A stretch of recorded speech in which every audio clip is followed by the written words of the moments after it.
mencatat faedah-faedah yang sedang disampaikan oleh pemateri. Tidak boleh memotong pembicaraan pemateri saat kajian sedang berlangsung. Dan bertanya ketika pemateri telah mempersilahkan atau membuka sesi tanya-jawab. Sangat dianjurkan untuk memakai wewangian, dikhususkan untuk laki-laki, dan memeriksa kembali kebersihan anggota badan. Hal ini untuk memuliakan diri kita sendiri serta tidak menzolimi saudara di dekat kita. Tidak berbincang-bincang ketika materi sedang disampaikan, dan mohon kerjasamanya bagi yang membawa anak-anak yang masih kecil agar benar-benar dijaga.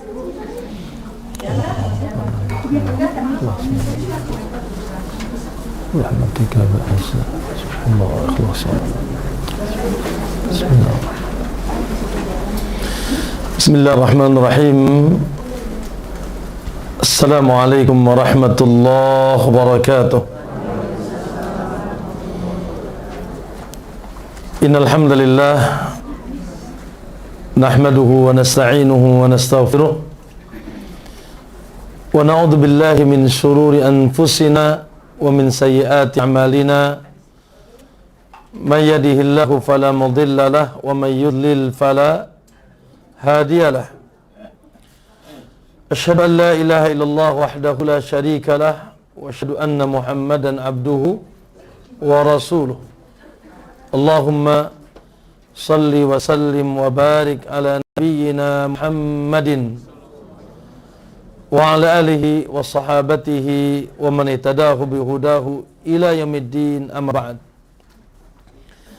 Ya ayyuhalladzina amanu ittaqullaha haqqa tuqatih wa la tamutunna illa wa antum muslimun. Fa inna asdaqal hadithi kitabullah wa khairal huda Muhammadin sallallahu alaihi wasallam wa syarrul umuri muhdatsatuha fa inna kulla muhdatsatin bid'ah wa kulla bid'atin dhalalah wa kulla dhalatin finnar, atau kama qala Nabi sallallahu alaihi wasallam. Ma'asyiral muslimin wal muslimah, para dai dan dimuliakan oleh Allah Subhanahu wa taala. Alhamdulillah, kita awal dengan memuji dan bersyukur kehadirat Allah Subhanahu wa taala setelah masih dipanjangkan umur, masih pada hidup kan? Masih ya.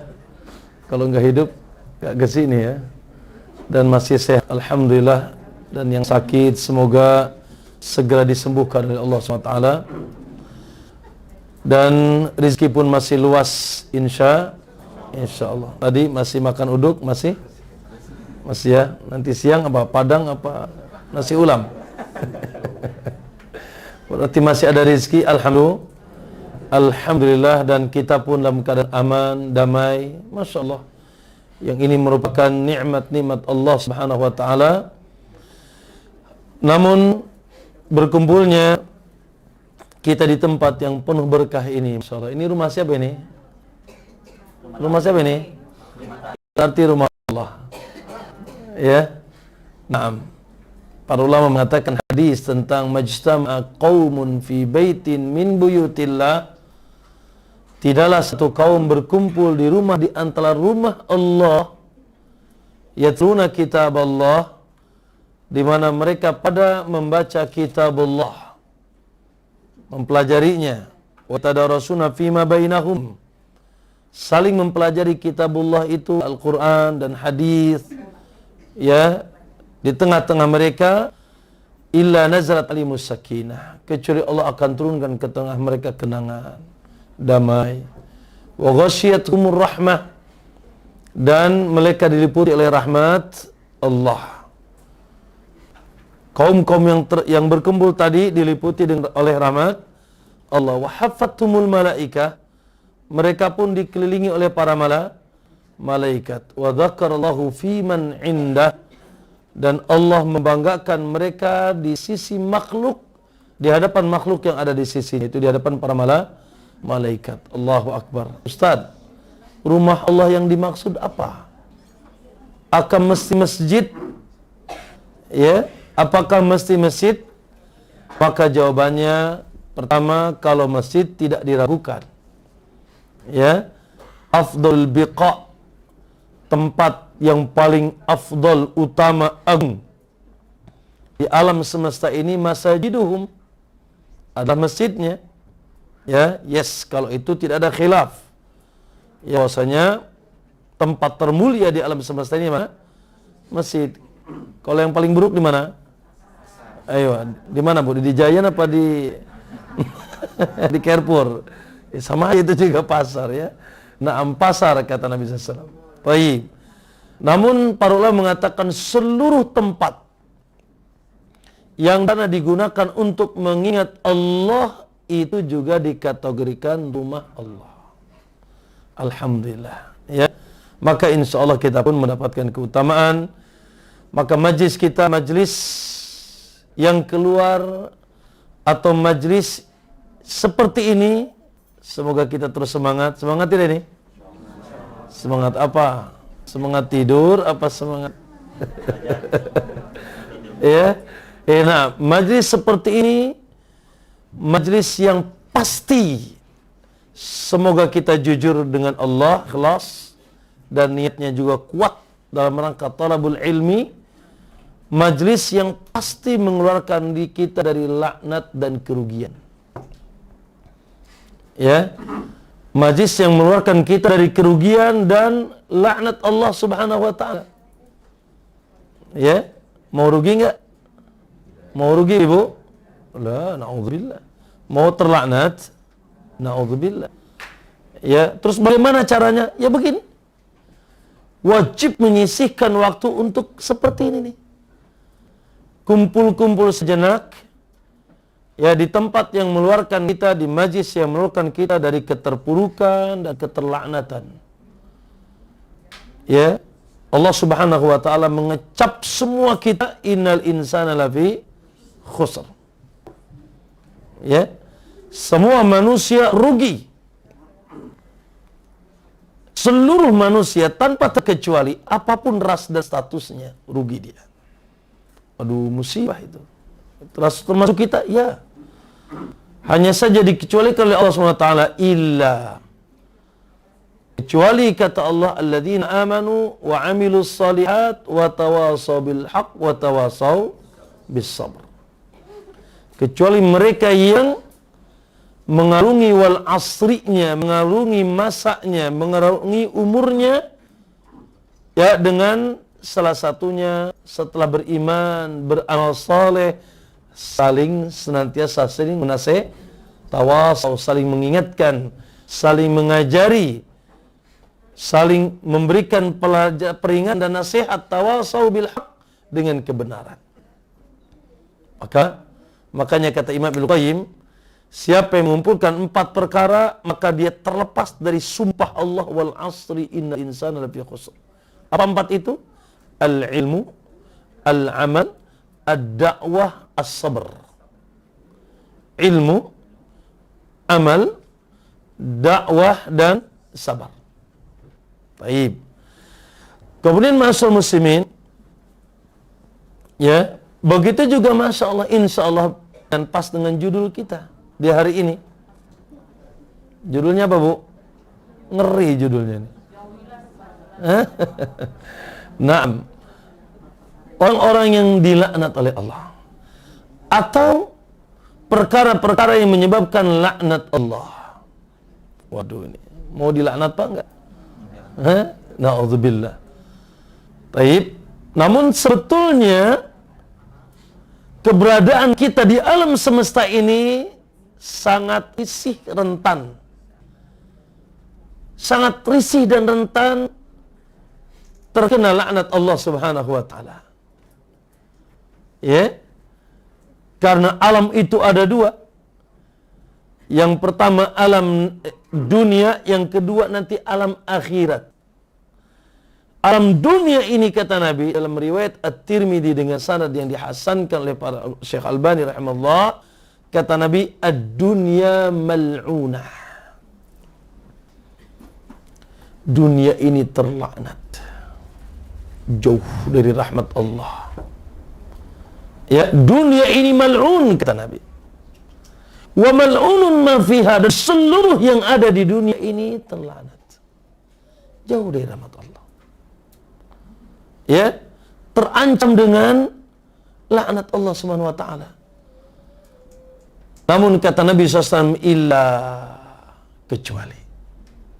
Ya, kecuali. Ada 4 yang dikecualikan oleh Allah. 1, zikrullah.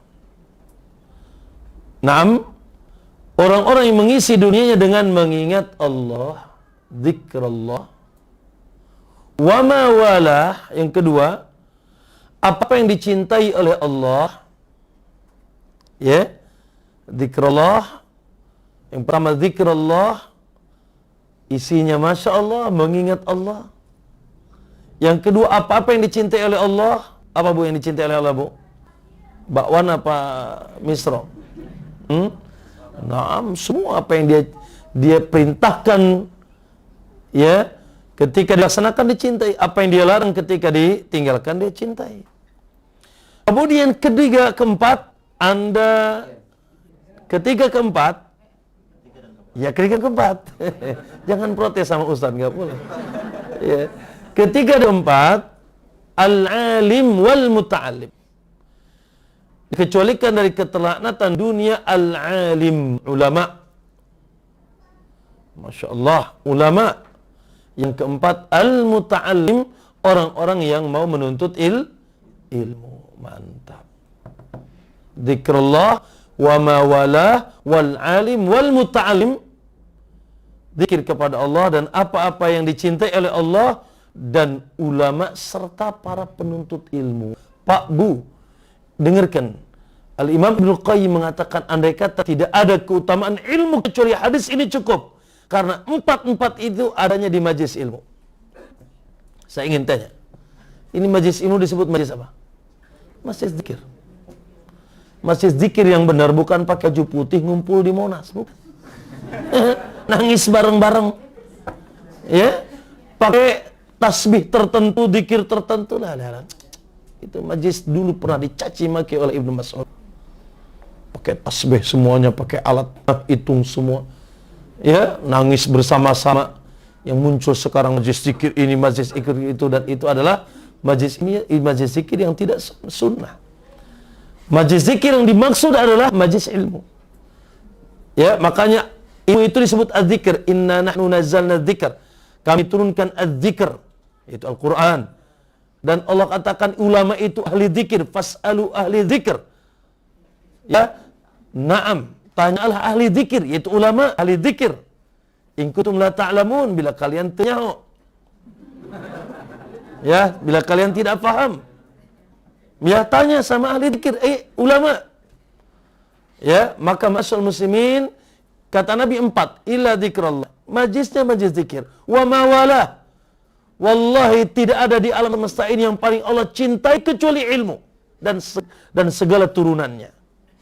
Jibril kenapa menjadi malaikat termulia? Karena interaksi dengan ilmu. Muhammad kenapa menjadi manusia termulia? Interaksinya dengan ilmu. Ya, Ramadan kenapa menjadi bulan termulia? Karena di bulan itu diturunkan ilmu.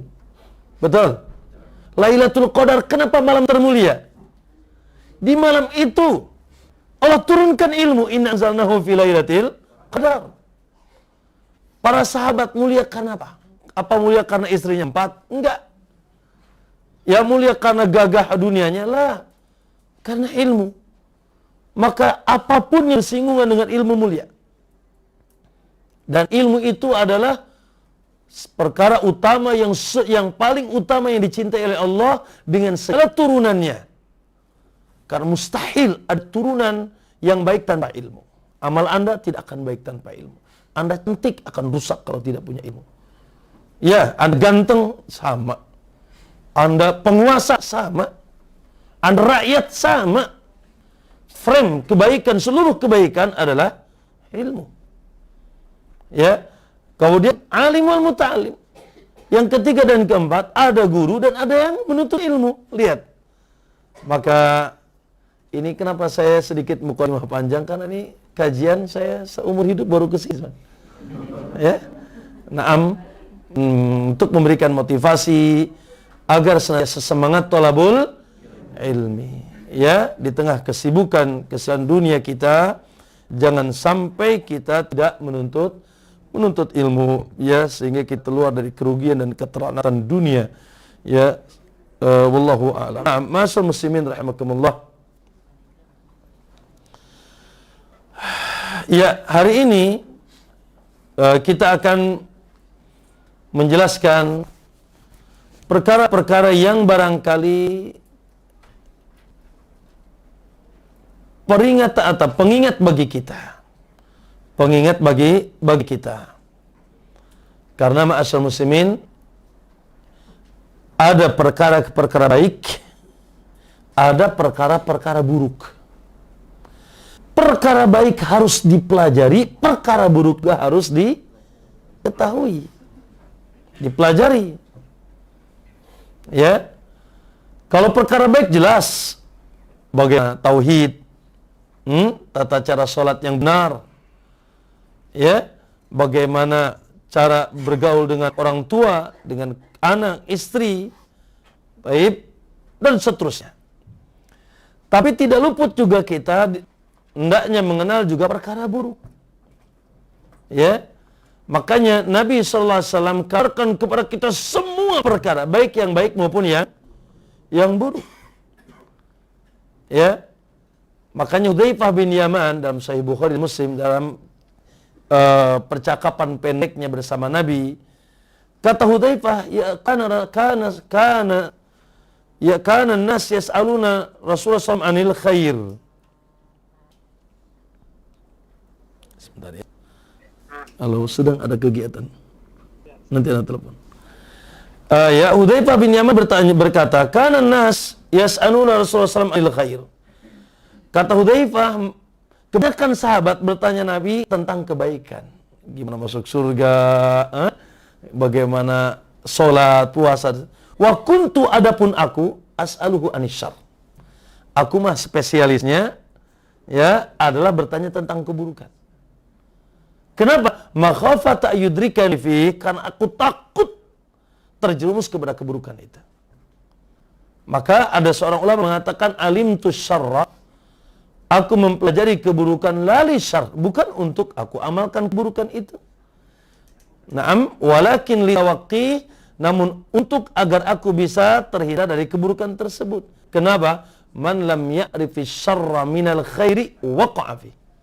Karena siapa yang tidak mengetahui keburukan dengan kebaikan, maka mana yang baik, mana yang buruk, maka dia bisa terjerumus kepada keburukan. Iyalah, ya, malam-malam antum bawa mobil gelap, mati lampunya, kemudian di situ ada lubang, kira-kira kumaha?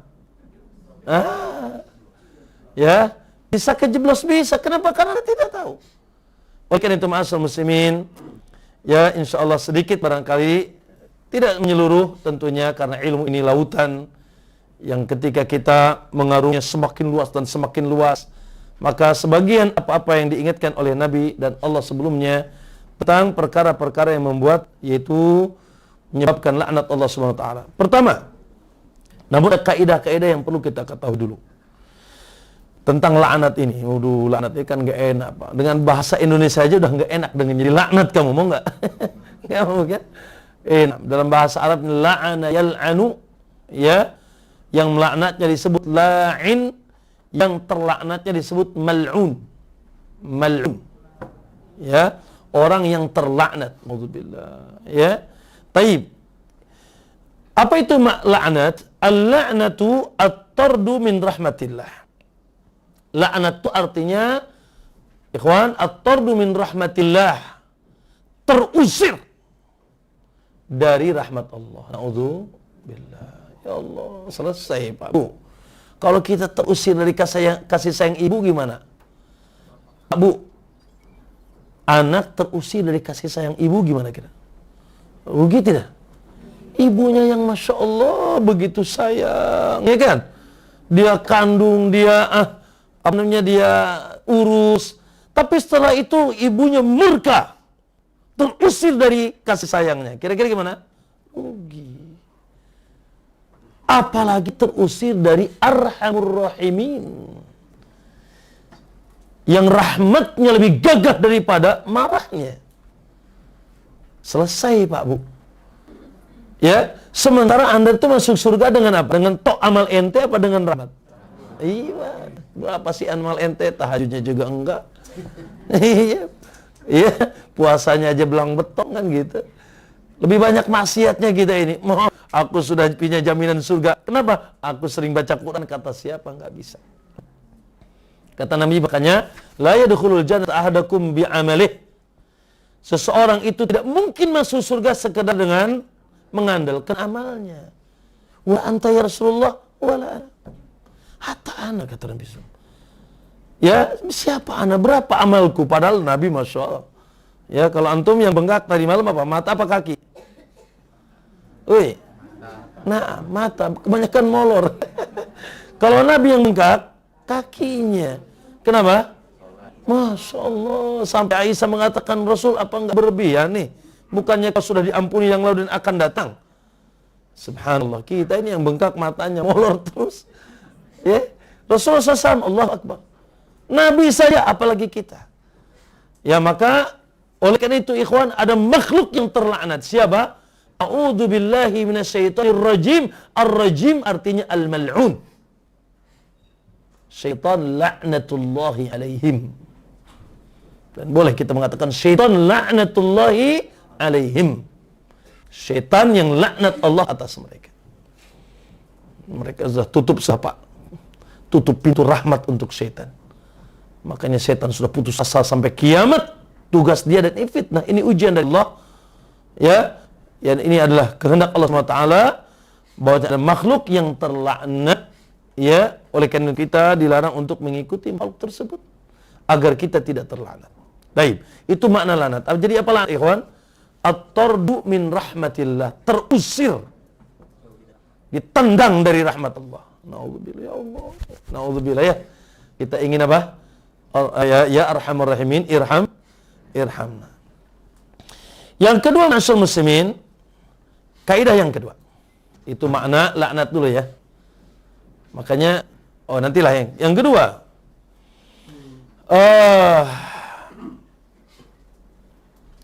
Setiap perbuatan atau amal yang diancam laknat oleh Allah berarti perbuatan itu dosa gede. Sekali lagi, kaidah yang kedua, setiap perbuatan laknat, sebuah perbuatan yang terancam laknat Allah, pertanda dosa itu dosa besar. Karena kan dosa ada berapa, Bu? Ada dua, ada dosa besar, ada dosa kecil. Ya, ada dosa kecil.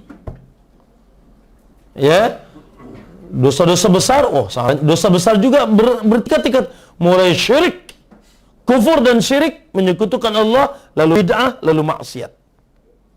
Syirik ini nomor hijinya, nomor satu, syirku billah, kufur. Yang kedua bid'ah. Ya, menambah-nambah urusan agama yang tidak pernah datang contohnya dari Rasulullah SAW. Dalil dan tuntunannya. Bid'ah. Ente sok you know. Sok tahu. Urusan agama. Ya. Yang ketiga, maksiat. Syahwat.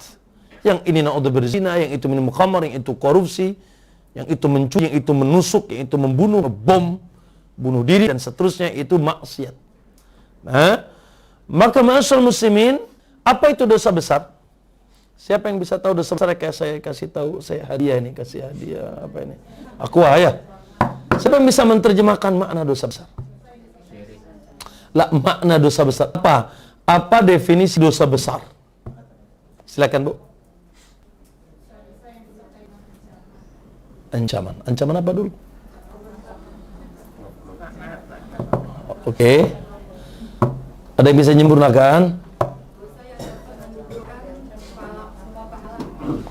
Ada yang menyempurnakan? Memang ini air buat orang pandai gelang disiapkan. Taib. Oke, bagus. Tapi yang sempurna, dosa besar adalah dosa yang ada hukumannya di dunia atau ancaman azab dan laknat di akhirat. Yo, tes lagi. Apa saja di antara dosa yang ada hukumannya di dunia? Nah. Hah? Durhaka sama orang tua gimana, Bu? Dipenggal apa dipotong tangan, Bu? Adabnya apa? La jas. Ada adalah hukum perdata. Naam, zina. Cus. Kalau dia perjaka belum nikah atau perawan, cambuk sampai 100 kali. Kalau dia sudah nikah atau janda, mbak atau lagi sedang punya suami, rajam dengan batu sampai modar, sampai mati. Apalagi Pak, mencuri.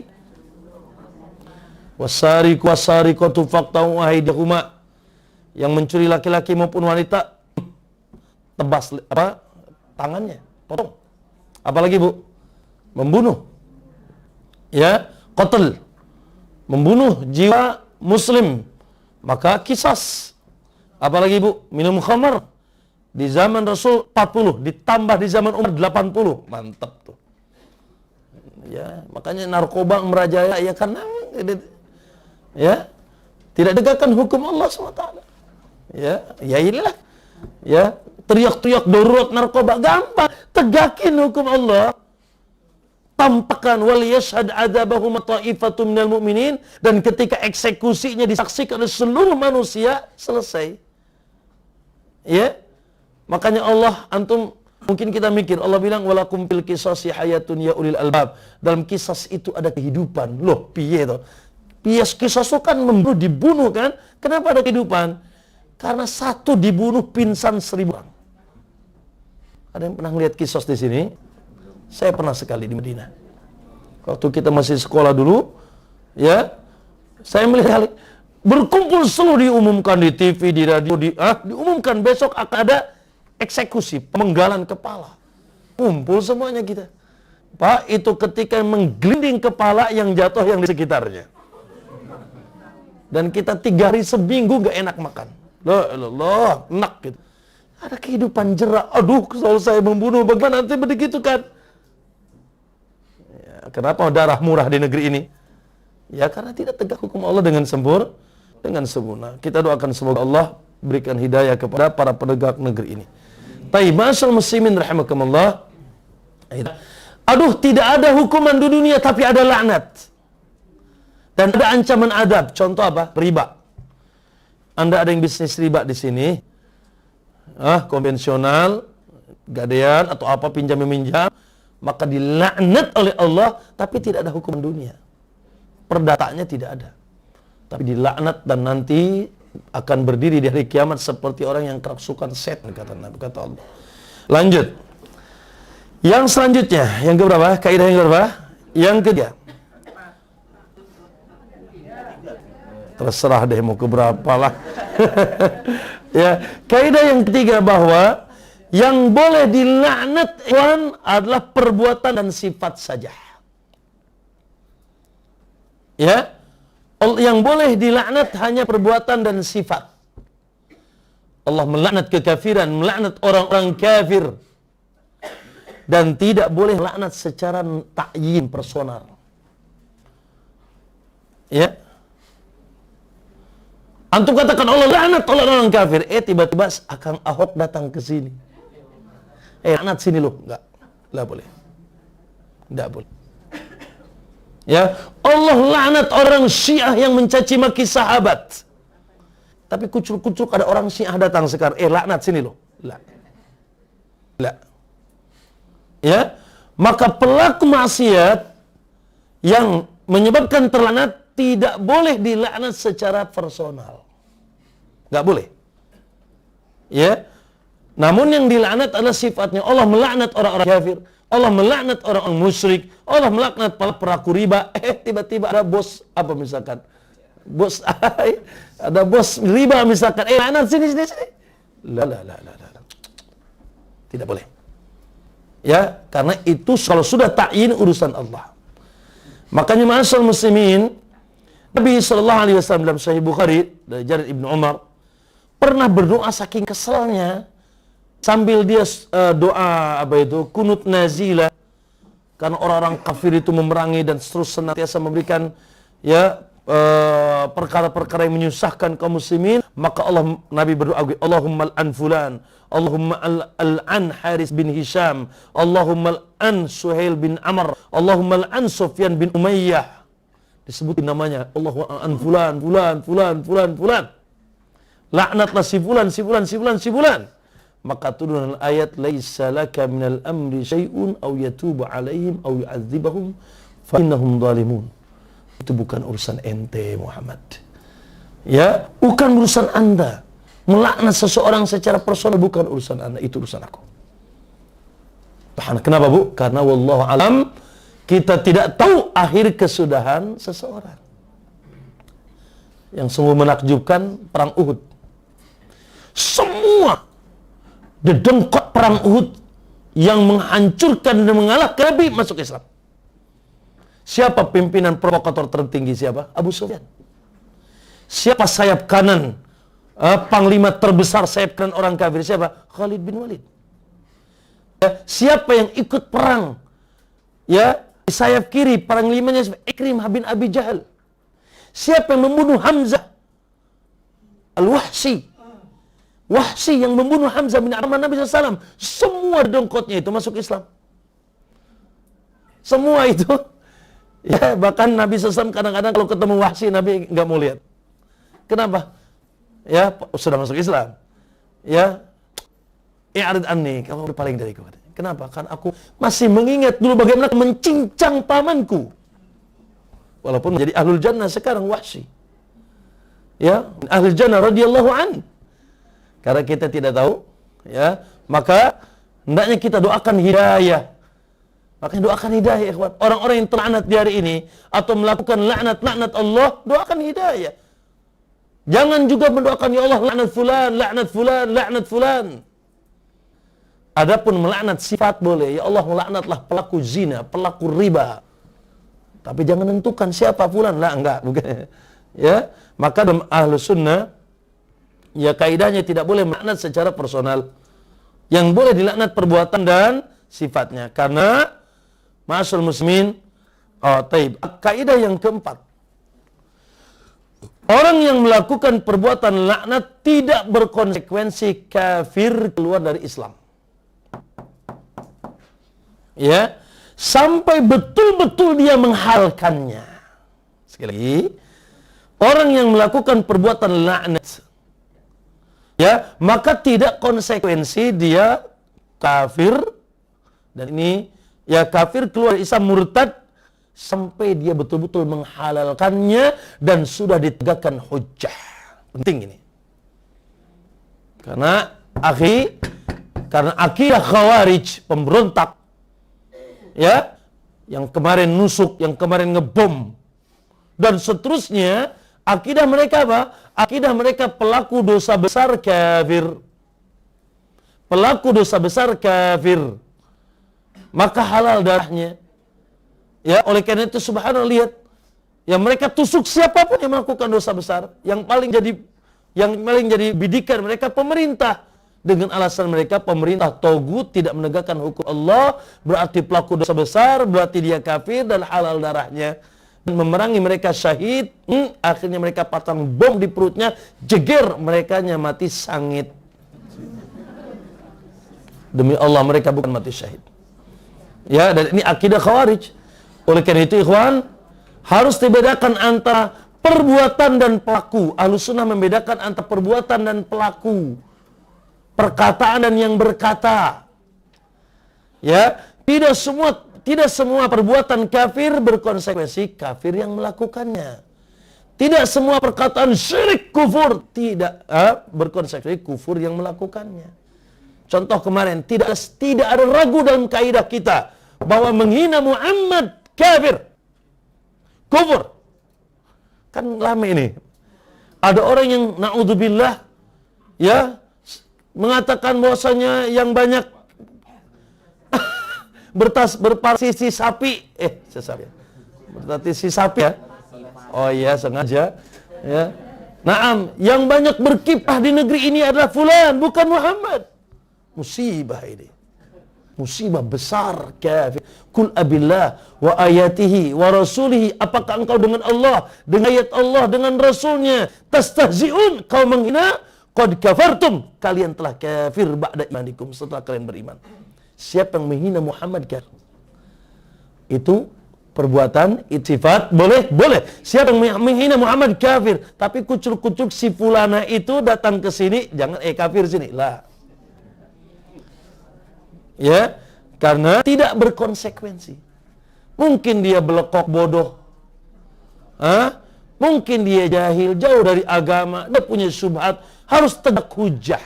Sampai betul-betul dia menghalalkan zina itu nggak apa-apa, halal 100%. Cap apa itu? Kementerian Agama.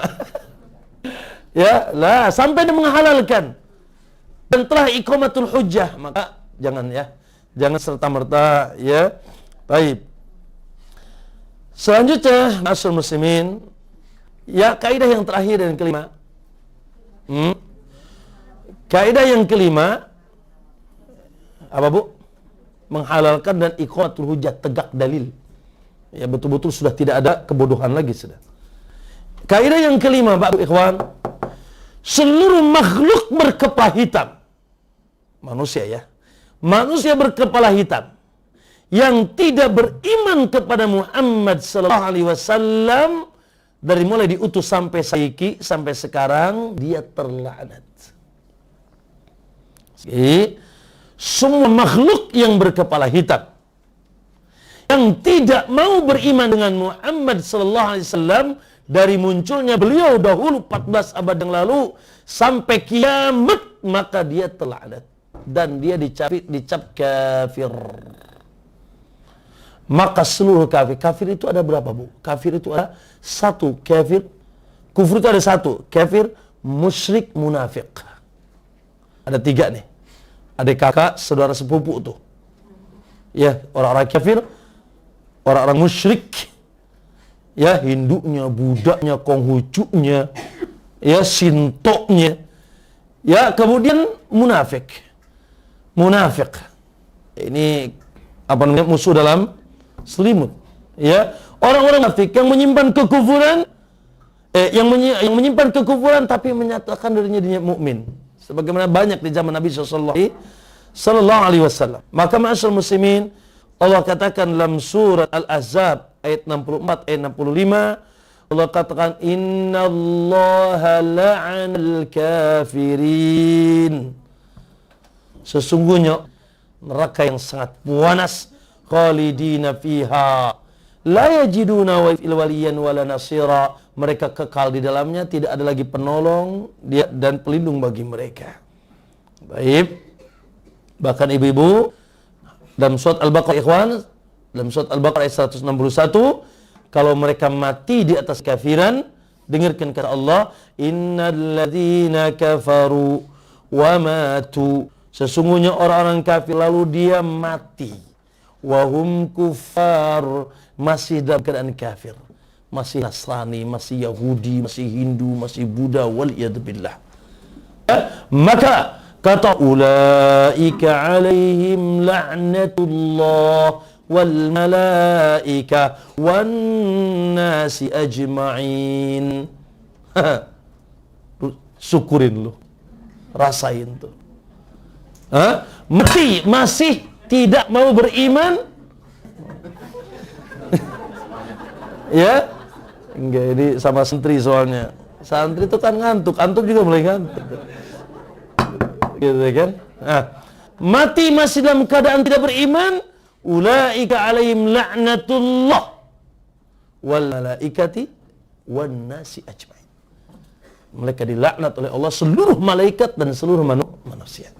Maka ma'asyiral muslimin, alhamdulillah yang kita telah mendapatkan hidayah apa? Islam. Baik. Pertanyaannya, ya,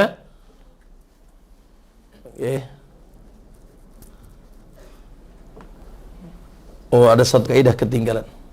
Satu kaidah lagi ya, ketinggalan, yaitu sambungan dari yang kelima sebetulnya. Orang yang lakukan perbuatan laknat tidak konsekuensi, keluar dari Islam, sehingga, Bu, Ikhwan, ketika mereka terancam neraka, tidak mesti kekal. Sekali lagi, hukuman di akhiratnya, ketika mereka terancam neraka, tidak mesti kekal. Karena ada kaidah para ulama mengatakan, man mata min ahli tauhid, barang siapa yang wafat dari ahli tauhid wal Islam, barang siapa yang wafat dari ahli tauhid dan Islam, dakhalan nar bidunubihi, lalu dia masuk neraka karena dosanya, bidunin bin fa'alaha, karena dosa yang dilakukan, fa innahu la yukhlad fiha, kalaupun dia masuk neraka enggak kekal.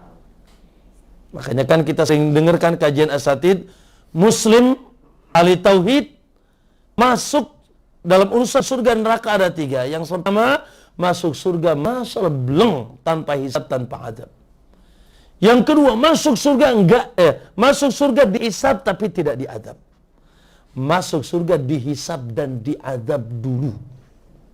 Ya, dihisab dan diadab terlebih dahulu. Itu kelompok siapa mereka? Mereka adalah orang-orang yang pelaku yang terlaknat, namun dia tetap di atas Islam. Makanya kata Nabi, "Riju, keluarkan minan nar, dari api neraka, man qala la ilaha illallah."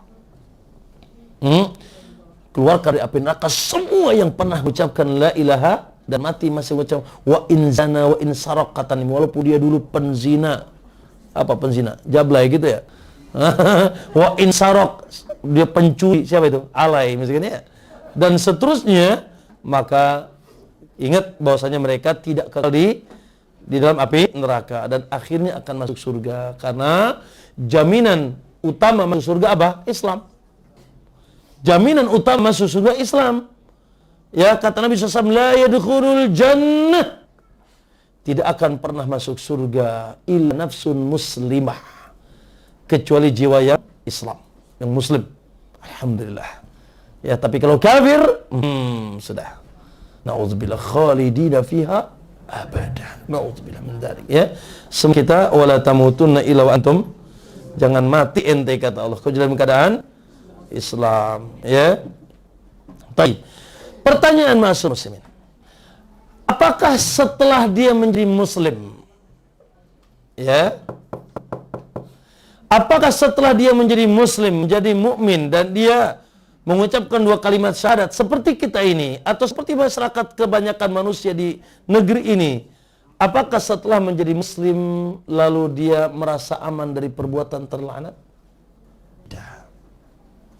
Ya, tidak boleh merasa aman dari perbuatan terlaknat. Karena apa? Karena subhanallah di sana ada amalan-amalan yang mungkin muslim pun melakukannya. Maka baik muslim apalagi kafir, ketika melakukannya, maka semuanya statusnya dapat laknat. Nah, oleh karenanya, ya, setelah kita keluarkan dari bab kita ini, bab kafir sudah keluar, cucumuk itu sudah keluar. Ya, kafir bukan bahasan kita nih sekarang. Karena kafir mah mau apapun dia, agamanya terlaknat sudah. Mau bikin masjid 1 juta kek.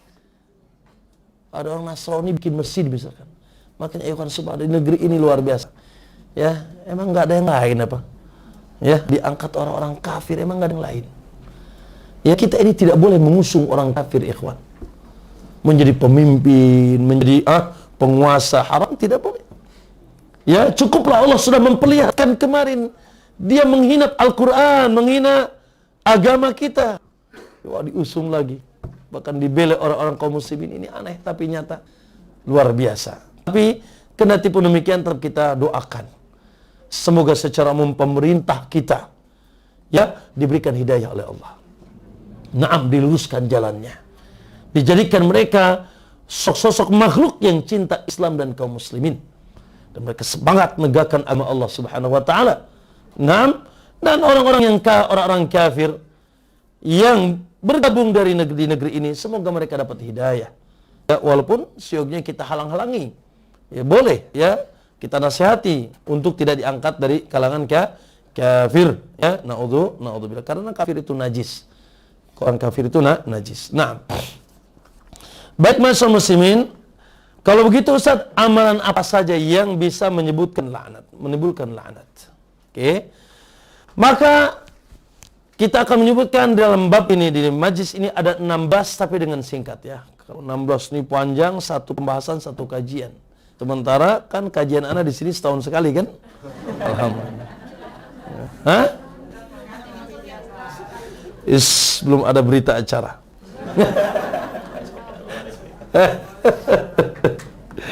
Baik, masyaallah muslimin rahimakumullah, ada 16 amalan.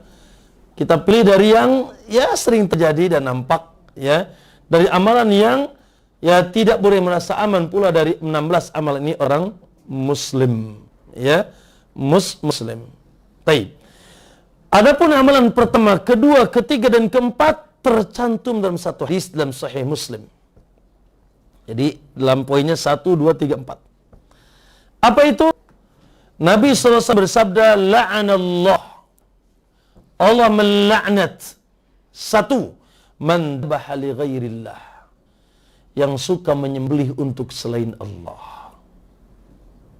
Yang kedua, la'anallah, Allah laknat man awa muhditsan, orang-orang yang melindungi pelaku maksiat dan pelaku bid'ah.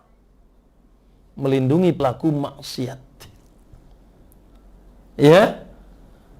Yang ketiga, la'anallah man la'ana walidih, Allah melaknat orang-orang yang suka melaknat kedua orang tuanya. Melaknat kedua orang tuanya. Yang keempat, la'anallah man ghayyara manaral ardi, dan Allah melaknat orang-orang yang merubah batasan tanah. Apalagi ngerebutan orang kali. Merubah batasan tanah. Ya, bismillah. Baik, masyaallah muslimin rahimakumullah. Itu 4 amalan. La haula wala quwwata illa billah. Ya. Yang pertama berkaitan dengan salah satu urusan tauhid. Di mana Allah perintahkan kita apa? Fasalli li rabbika wanhar. Salat dan nyembelihlah hanya untuk Allah. Bahkan antum setiap hari barangkali dengar ayat, bahkan membacanya, inna salati wa nusuki. Sesungguhnya salat dan sesembelihanku, wa mahyaya wa mamati.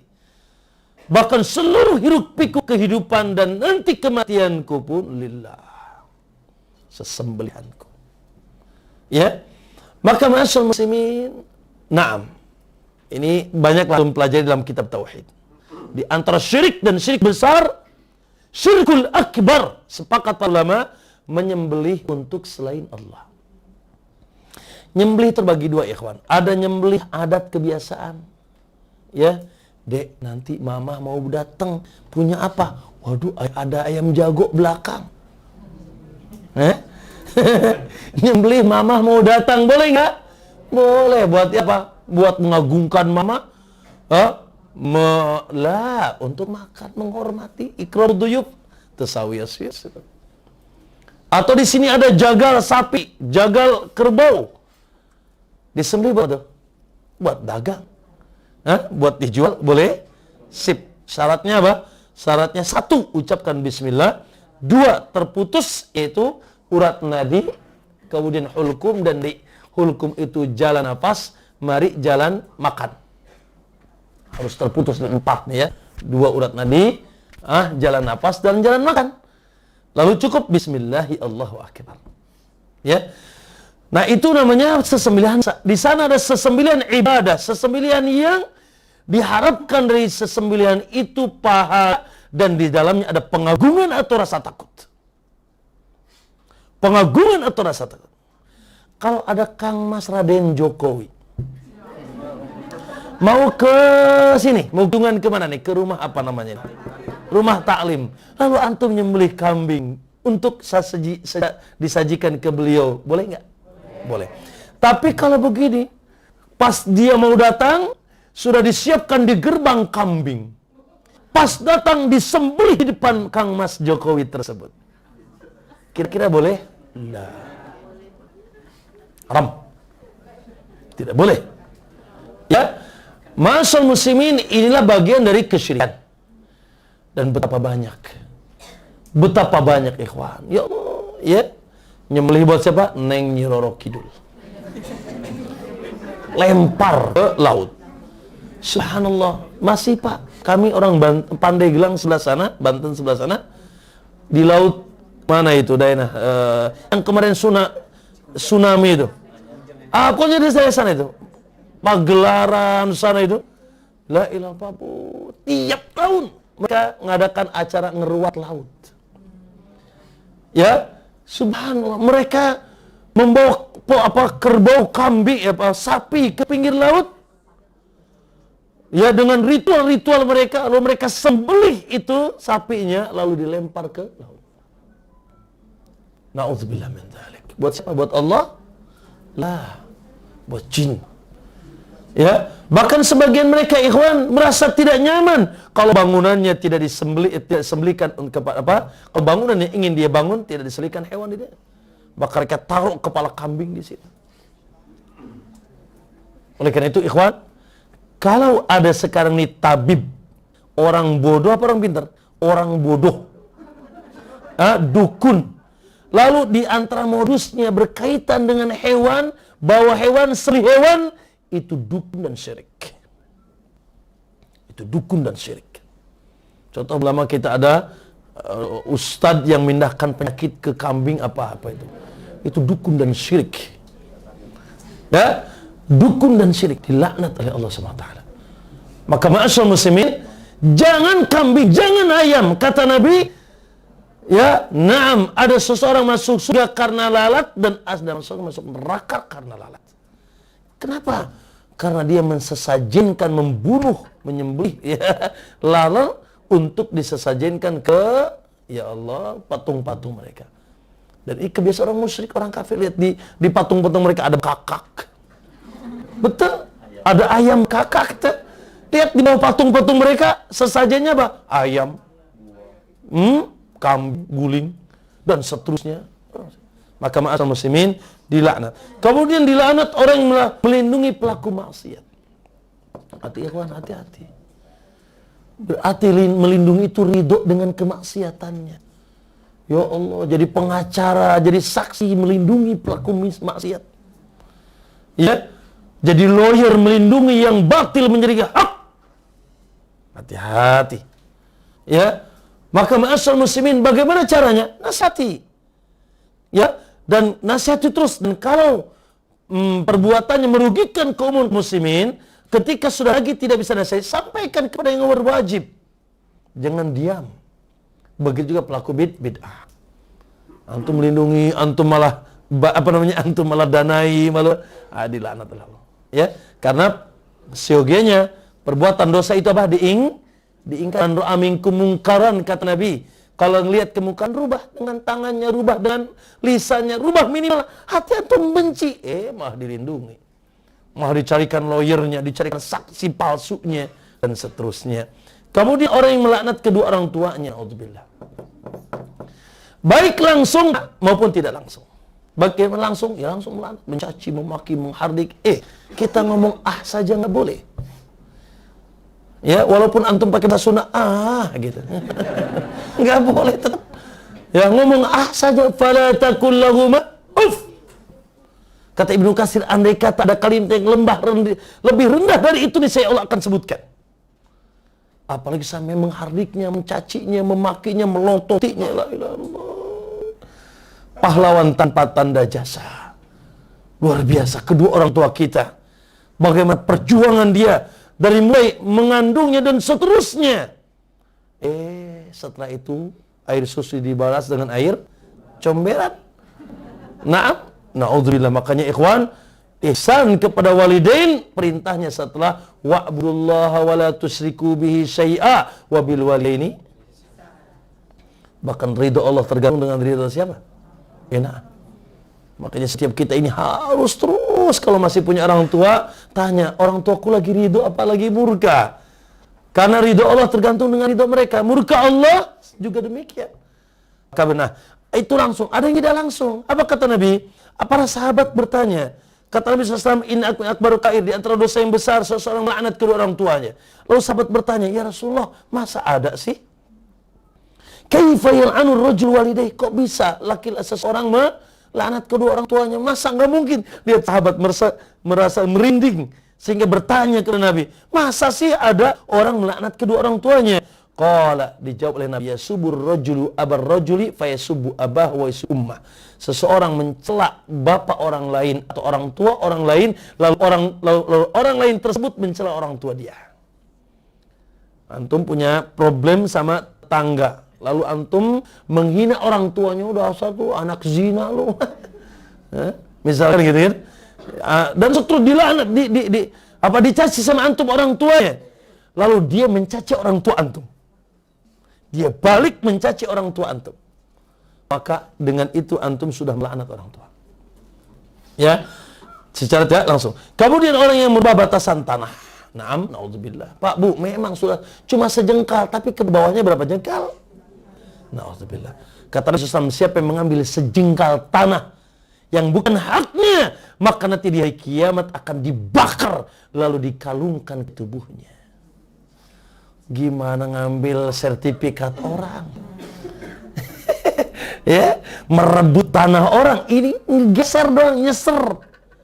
Ya, batasan, oh ini sampai sini, pindah dikit. Cuma sejengkal doang Ustaz. Iya, sejengkal di atas, ke bawah berapa juta jengkal. Dan itu nanti akan dikalungkan leher antum. Ya, dilaknat oleh Allah SWT. Walaupun cuma jangan sejengkal, 1 senti. Hati-hati makanya. Kalau punya tanah, jelasin batasannya. Oh, ini aku, ini tanahmu. Ya, jangan sampai naudzubillah pindah, ya, atau tidak jelas sehingga kita mengambil hak orang lain. Lebih baik kita terkurangi dari harus mengambil harta orang lain. Lanjut. Yang keberapa? Yang kelima. Seluruh manusia yang berinteraksi dengan khamr.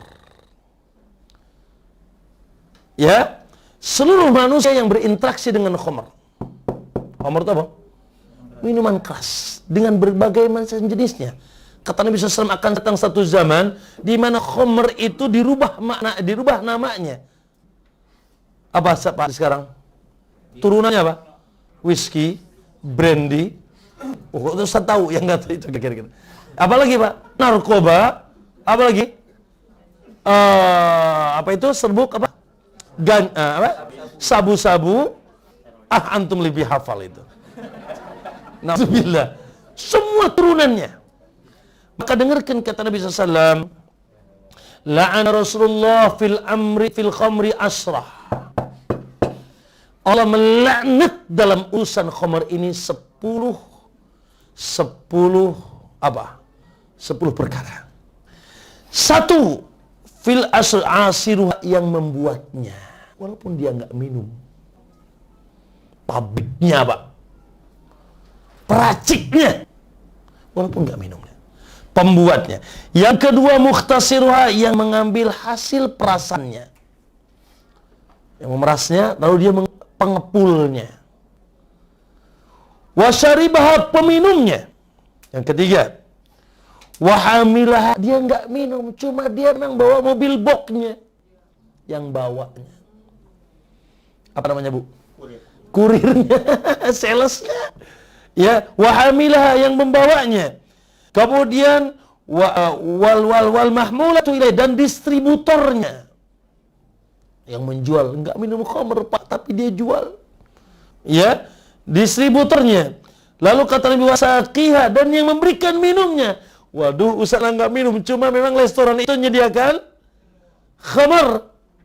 Sehingga mau tidak mau aku harus menuangkan khamr tersebut. Wa saqiha wa bai'iha, dan para penjualnya.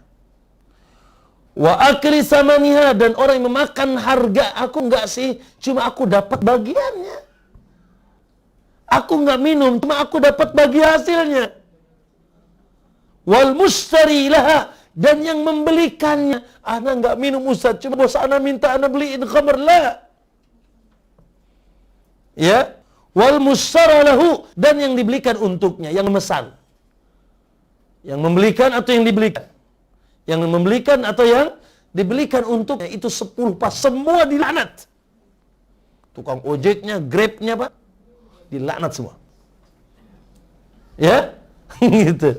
Perusahaannya, yang meraciknya, apalagi yang minumnya.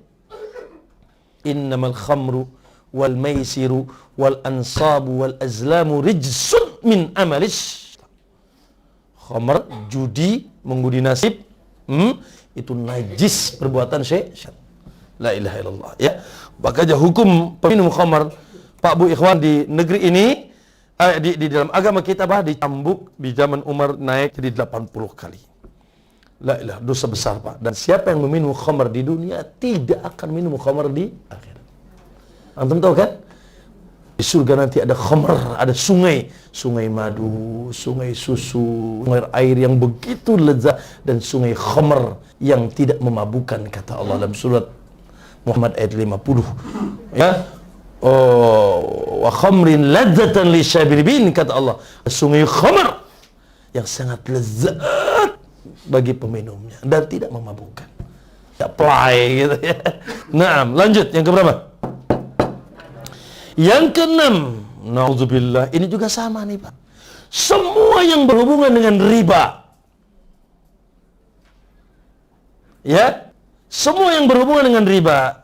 Allah katakan, Nabi sallallahu alaihi wasallam akilur riba. Rasulullah SAW melarang pemakan penerima riba.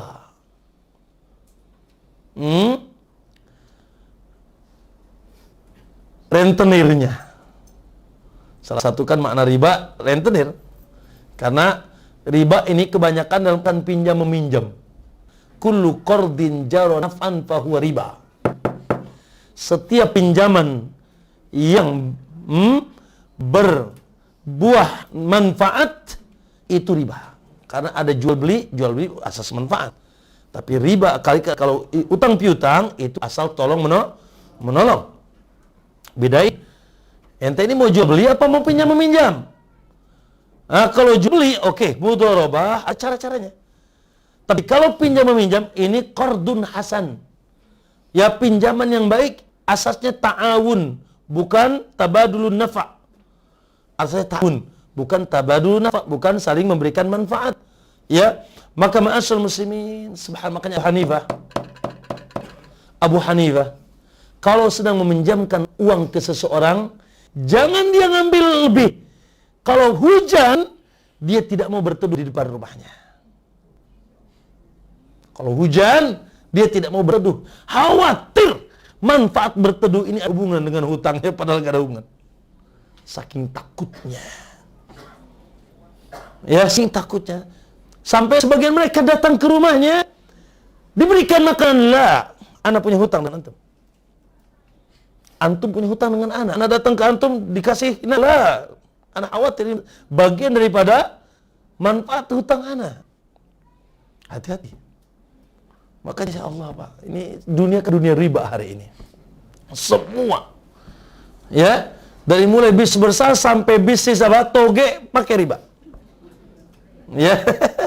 Na'udzubillah min dzalik. Maka ikhwan, Rasulullah melaknat pemakan riba.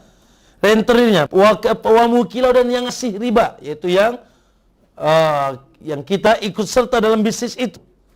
Ya, kalau peminjam itu akilu riba. Wamukilau dan yang meminjam. Ya, wakatibaihi dan pencatatnya, notulennya. Wasyahidih dan saksinya. Bahkan kata ulama satpamnya. Bahkan kata tukang sapunya. Ya, polisi yang jaga di situ. Hum sawa podo wae cek Allah. Sawa baik. Sami mawon. Sama saja. La ilaha. Ya. Dan subhanallah Bu, Pak, ikhwan, ya betapa banyak hari ini, Masya Allah. Ya, subhanallah. Pinjam meminjam, bisnis. Ya. Antum coba datang ke dealer, minta cash, akan diminta supaya minjem. Ya, Bu, kredit aja Bu, besar loh. Musibah ini. Ya, oke lah kredit, tidak ada masalah. Tapi saya akad dengan Anda ya, Anda kan pemilik dealer nih. Saya akad dengan Anda, nggak mungkin mau, mustahil. Coba datang ke dealer, ya, supaya Anda akadnya dengan dealer, mustahil mau. Oke, saya kredit mau, tapi bayarnya ke Anda ya, nggak mungkin mau, abadan. Ya, karena sudah ada lingkaran setan. Konsumen datang jeger dibayar bank kita, seakan-akan kita dipinjemin bank. Lalu kita bayar ke IMF atau ke yang lain, kita bayar dengan belum lagi ada akad yang lain. Ketika tidak bisa bayar gimana? Didenda. Sehingga Pak Bu, leasing di hari ini bukan jual beli. Ya, namanya jual sewa. Dan itu juga terjerat satu masalah. Di mana kata Nabi, la bai'atani fi bai'ah, tidak boleh ada dua akad dalam satu jual beli. Jual sewa, paham jual sewa tidak? Jual kalau katakan nih motor 3 tahun selesai. Jual kalau 3 tahun selesai. Ya, jual kalau 3 tahun ente bayar selesai cicilnya. Kalau setelah 1,5 tahun 2 tahun mandek, itu sewa. Diambil motor, uang ludes. Jual sewa. Saya akad mereka itu, jual sewa. Kedoliman pun terjadi di sana. Ya. Naam, semangga. Namun sebagai mereka mengatakan, ini kan Ustaz gimana lagi? Sudah lebih baik ngontrak, ikhwan. Naik Grab. Betul. Naam, semoga Allah lindungi kita semuanya. Dan yang lain-lainnya, apalagi sudah rentenir, sudah bank. La haula wala quwata illa billah. Kecuali darurat yang kalau mati kalau nggak pakai bank. Ya. Lanjut. Yang keberapa? Dilaknat. Dan Bu, Pak Ikhwan, a'udzubillah, riba, dosa paling kecilnya gimana katanya? Seperti anak menzinahi ibunya sendiri. Itu paling kecil. 70 tingkatan riba itu. 70 sekian tingkatan. Paling kecilnya seperti anak menggauli ibunya. Itu paling kecil itu. Musibah. La haula, semoga Allah keluarkan kita dari riba. Terus gimana Ustaz kalau ada harta riba? Kalau harta riba itu keluar dari lingkaran setan itu, maka bisa dimanfaatkan untuk yang lain. Ya, contoh misalkan ada bunga bank. Mau tidak mau Ustaz, harta anak kalau disimpan di bank gimana? Ya sudah, dicek saja bunganya berapa. Keluarkan. Nah, lalu keluarkan dari lingkaran antum. Buat bikin jalan, buat itu tidak ada masalah. Ya, kalaupun harus tidak bisa lepas dari sana. Lanjut yang keberapa? Yang ketujuh, ma'asyiral muslimin, yang suka meratapi yang mati. Meratapi yang mati. Meratap itu Pak Bu Ikhwan, bukan sekedar sedih. Antum kalau ibu meninggal gimana Bu Ikhwan? Kalau ibunya meninggal, bapaknya meninggal gimana? Nangis gitu kan, sedih. Boleh. Sedih, cucur air mata. Tapi kalau sampai teriak-teriak, pukul-pukul wajah, robek-robek wajah, gitu. Laisa minna, kata Nabi, la'ana Rasulullah an-naihah wal mustami'ah, ya, yaitu Allah dan Rasulnya melaknat orang-orang yang meratap. Laisa minna, kata Nabi, bukan golongan kami. Man darabal khudud, yang dia memukul-mukul pipinya, syaqal juyub, robek-robek bajunya, mengusut-usut dan da'a bid'al jahiliyah, teriak-teriak dengan teriak histeris ketika ada yang meninggal di sekitar dia, maka bukan golongan kami. Ya, dan Bu, dan sedih pun dibatasi ya. Cuma 3 hari. Ya sudah. Ibu, ya, anak kita, istri kita, ya, ayah kita, maka boleh meratap cuma 3. Sedih. Yang biasanya nggak usaha nggak usah, biasanya nggak nggak ngojek. Yang biasa nggak ke sawah nggak ke sawah, tok 3 hari. Setelah 3 hari biasa lagi. Dibatasi 3 hari. Kecuali wanita yang ditinggalkan oleh suaminya, maka 40 hari, 4 bulan 10 hari. Nggak boleh keluar rumah kecuali darurat, nggak boleh berdandan, nggak boleh bersolek. Ya, ini namanya ihdad. Ya, sampai idahnya selesai. Baik, gitu. Tapi setelah itu makanya 7 hari, ayo tiap malam kumpul sedih. Nggak boleh. Makanya para ulama mengatakan, kami memasukkan kumpul-kumpul di rumah si mayit dan membuat makanan, itu termasuk meratap. Dan dalam bab ini yang sudah terlaknat adalah orang-orang Syiah. Yang setiap dia bulan Muharram dia teriak-teriak, "Ya Husain, ya Husain, ya Husain." Kalau di Indonesia cuma pukul-pukul dada. Kalau di Iran tusuk-tusuk tubuh. Ya, cambuk-cambuk. Semakin keluar darah, semakin bernilai syahid dan jihad. Wallahi billah tallah mereka terlaknat. Karena Nabi melaknat mereka. Dan orang yang meratap lalu dia mati tidak tobat, kata Nabi, nanti akan diberikan yaitu baju dari timah yang dicucurkan dan diberikan kain dari penyakit kusta, jarab, naudzubillah. Maka ya ibu ya, jadi kalau suami yang meninggal cukup 3 hari. Saya ingin tanya antum, istri meninggal sedih, berlebihan lebih dari 7 hari. Tapi saya ingin tanya, kalaupun bersedih lalu istrinya malam datang, mau ikut gak? Mau datang? Ngapain sedih? Sudah, serahkan sama Allah. Ya, bapak meninggal, ibu meninggal sedih, teriak-teriak. Assalamualaikum. Malam-malam. Siapa? Bapak. Ngapain sih? Sudah, doakan saja dah. Yang pasti yang mematikannya siapa? Allah yang maha sayang, yang maha adil, yang maha segala-galanya. Dan dia milik Allah. Ngapain kita? Karena kalau datang lagi pun antum tidak akan mau ketemu kan? Gitu kira-kira. Ya, lanjut. Yang ke-8 itu yang suka nyogok atau memberikan suap. Nauzubillah. Ya Allah, ini dunia Pak, dunia sok. Pak, enggak lancar tuh, Pak. Ya, kalau enggak ada KTBLC. Betul? Kalau enggak ada riswah, merisuah. Semua urusan ketekanan tidak lancar. Ya Allah, enggak lancar. Sampai urusan agama pun kadang-kadang enggak lancar. Mau mendirikan yayasan pesantren, itu enggak keluar suratnya. Ternyata ditunggu amplopnya. Musibah. Ini kami lagi ngurusin IMB nih, IMB sekolah tinggi di Padang. Enggak keluar. Ternyata naudzubillah. Harus ada pericinnya, KTBLC-nya tadi. La ilaha illallah, musibah.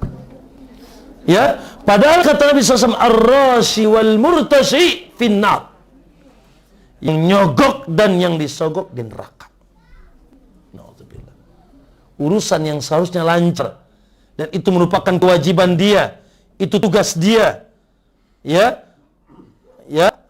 Lalu tidak lancar kalau tidak ada uang pelicinnya, maka itu riswah. La ilaha illallah. Gimana dong Ustaz? Ini gimana masjid ini atau pesantren ini atau perusahaan saya nggak akan keluar Ustaz? Ya sudah, gimana lagi? Kata ulama, kalau darurat ada masalah yang lebih besar yang tertahan gara-gara harus memberikan sesuatu, berikan dengan kebencian kita. Jangan ridha kita. Dengan ikrah kita. Ya, kita terpaksa. Gimana lagi? Ya, gitu. Kalau kekeh ternyata pesantren kita nggak dibuka juga. Dan seterusnya misalkan. Ya, maka kalau ada hak kita yang terhalangi dan tidak bisa keluar kecuali dengan itu, sementara hak kita besar untuk maslahatnya, maka ya berikan dengan ikrah, dengan kebencian, bukan dengan senang hati. Lanjut, yang ke-9. Yaitu wanita yang menyerupai laki-laki dan laki-laki yang menyerupai wanita. Tomboy bin bencong. Ya. Naam, kata Rasulullah, la'anal mutasabbihina minar rijali bin nisa. Ya Allah melaknat ya laki-laki yang menyerupai wanita. Nauzubillah. Dari mulai cara bicara. Coba gimana bicaranya, akhi? Gitu. Gerakan tubuh gemulai gitu. Antum mau punya suami gemulai, Bu? Mau punya suami gemulai, Bu? Gitu. Semuanya ada ranahnya. Yang ini gemulai, yang ini kasar. Jangan kasar semua. Ya, jangan gemulai semua. Makanya dipasang-pasangkan. Ya, maka dilaknatlah wanita yang menyerupai laki-laki. Laki-laki menyerupai wanita. Ya, dari mulai apa? Cara bicara, gerakan tubuh. Ya, Allah ciptakan berbeda. cara berpakaian. Ya kan? Beda. Sekarang ini kan kita kalau ke mall, ini saya pernah nyasar, Bu. Saya mau beli baju, Mas, ini buat buat wanita. Hah? Ini baju laki-laki semua. Subhanallah, baju. Kemudian ma'asyiral muslimin rahimakumullah, termasuk ya, usahakan beda. Semua rambut yang di tubuh sama. Coba ibu-ibu ada bulu keteknya? Tidak ada. Ya kawan juga ada bulu keteknya. Maaf, kemaluan juga sama. Ya. Kemudian kecuali janggut dan kumis. Ya. Antum mau nggak punya istri berjanggut? Nggak mau ya? Kumisnya baplang gitu. Siti Fatimah kumis baplang gimana? Janggutnya panjang segini, mau nggak? Juleha gitu? Karena itu kekhususan. Ya, betapa banyak hari ini, ya Allah, kian wanita, ya Allah ibu, ya kita langsung isbal, laki-laki yang isbal, perempuan sampai paha. Ini perempuan yang sunnah tuh perempuan nggak isbal ya, musibah ini. La ilaha illallah. Cara berpakaian, cara berbicara, naudzubillah min dzalik. Ya apalagi naudzubillah sampai dia merubah penciptaan Allah. Maaf ya, kan ada ini dirubah. Ya, maaf, dirubah kemaluannya, dirubah payudaranya. Naudzubillah min dzalik. Wallahi dilaknat. Sebaliknya adalah laki-laki yang wanita yang menyerupai laki-laki. Tadi apa? Tadi laki-laki menyerupai wanita. Sebaliknya wanita menyerupai juga laki-laki. Semuanya dilaknat oleh Allah SWT. Lanjut. Naam. Makanya Bu, kata Nabi, akhrijuhum min buyutikum. Kalau ada yang seperti itu, keluarkan, usir dari rumah kalian. Maksudnya apa? Kalau di zaman ini barangkali terjemahnya penjara. Supaya sampai dia sadar. Itu hukumannya di dunia. Diasingkan, dipenjarakan sampai dia betul-betul sadar. La'ana Rasulullah yalbisu libsatal mar'ah. Allah melaknat laki-laki yang memakai baju wanita dan wanita yang memakai baju laki-laki. Semuanya ada ya, ada sifatnya baju laki-laki. Ya Allah, sekarang Masya Allah, lihat pegawai-pegawai lepis, jeans, celana begini, cewek. Ya, gitu. Sementara ya laki-laki justru malah menutup auratnya. Wanita malah membuka auratnya. Musibah nih ya. Taib, yang keberapa? Yang ke-10 dan 11 dalam satu hadis, yaitu menyembung rambut dan memasang tato. La'anallahu al-wasilah wal mustausilah. Allah melaknat yang menyambung dan yang disambung. Menyambung yang disambung rambutnya. Pakai rambut palsu. Ya, pakai wig dan sebagainya. Baik, enggak tahulah seperti itu, baik rambut ini atau rambut mata. Rambut apapun. Ya, disambung rambutnya. Baik, dan yang wasimah wal mustausi, yang bertato, dilaknat oleh Allah. Ya, Ibu, Pak, ikhwan, ibu-ibu, ya, maaf ya, tidak ada aib hari ini dan jangan ngomelin saya. Ya, karena Nabi yang mengarahkan. Di antara larangan bagi wanita adalah ru'usuhum ka'asnimatil buktil ma'ilah. Di kepala mereka ada seperti pungguk unta. Tahu pungguk unta gini, senam. Jadi ini termasuk yang terlarang. Ya, maka hendaknya wanita menguraikan rambutnya sehingga tidak berbentuk sesuatu di dalam atas kepalanya. Ini semuanya upaya Allah agar tidak terjadi zina. La taqrabu zina. Ya, jangan deketi zina. Semua pintu-pintu zina ditutup. Dari mulai membuka aurat, memakai minyak nyong-nyong keluar rumah. Ya kan? Iya kan? Kata Nabi, nggak boleh minyak wanita keluar rumah dengan minyak wanginya yang semerbak. Dia zina. Ya, kemudian dari mulai tidak boleh menampakkan perhiasannya. Ada genggek, tahu genggek dari di kakinya. Apa tuh genggek itu? Perhiasan yang bersuara. Allah yang bilang dalam surat An-Nur, wal yadribna bi arjulihinna, jangan sekali-kali wanita itu menghentakkan kakinya, liyu'lama ma yukhfina fi sehingga dia ketahuan apa yang ada di kakinya. Yang nggak ketahuan aja, kalau bersuara nggak boleh dikeluarkan suaranya. Subhanallah ya. Nah, termasuk adalah ya memasang, karena ini menambah kecantikan, menambah ketertarikan ya, maka diuraikan. Apalagi sampai berdusta. Ya, makanya tidak boleh. Kenapa pakai apa itu warna hitam, apa namanya? Pewarna rambut pakai hitam. Kenapa? Karena berdusta. Tua-tua keladi, makin tua makin belekok. Ya kan? Iya, sudah 60 tahun di cat hitam, melamar 20 tahun. Kenapa tuh lihat rambut aku masih hitam? Musibah ini. Berdusta, termasuk pakai wig. Kemudian, ma'asyiral muslimin dan yang masang tato, naudzubillah. Walaupun tatonya Hello Kitty tetap haram. Ustadz gimana Ustadz? Kadung. Ya sudah, taubat sudah. Taubat sudah. Terus gimana Ustadz? Ya sudah, kalau Anda tanpa memadarati Anda, ada cara yang bagus tanpa membuat penyakit dan tidak sakit, hilangkan. Tapi kalau ternyata, ya ini maka tetap biarkan. Yang keberapa? Dikit lagi ya. 12, 13, 14. 12, 13, 14. Yang 12, 13, 14. Dalam satu hadis, diriwayatkan oleh Imam Tirmidzi dengan sanad yang sahih. 1, 12. La'asosam salah satun. Rasulullah melaknat 3 golongan. 1. Rajulun amma qauman wa hum lahu karihun. Seseorang yang menjadi pemimpin satu kaum, kaumnya tidak suka dengan dia. Musibah nih. Kalau ibu jadi ketua RT, ya, atau misalkan ketua apalah gitu, antum jadi ketua RT, jadi lurah, presiden dan seterusnya, ya, karena kegagahannya, karena keangkuhannya, karena duitnya, karena relasinya dia naik jadi pemimpin. Sementara kebanyakan kaumnya benci kepada dia, tidak suka dia, itu dilaknat oleh Allah. Cuma tentunya bencinya bukan karena perkara yang baik. Ya, sekarang kan banyak orang dibenci karena perkara yang baik. Contoh kemarin lagi, kalau ada pimpinan atau lurah bercadar kan dibenci. Cadarnya dibikin masalah.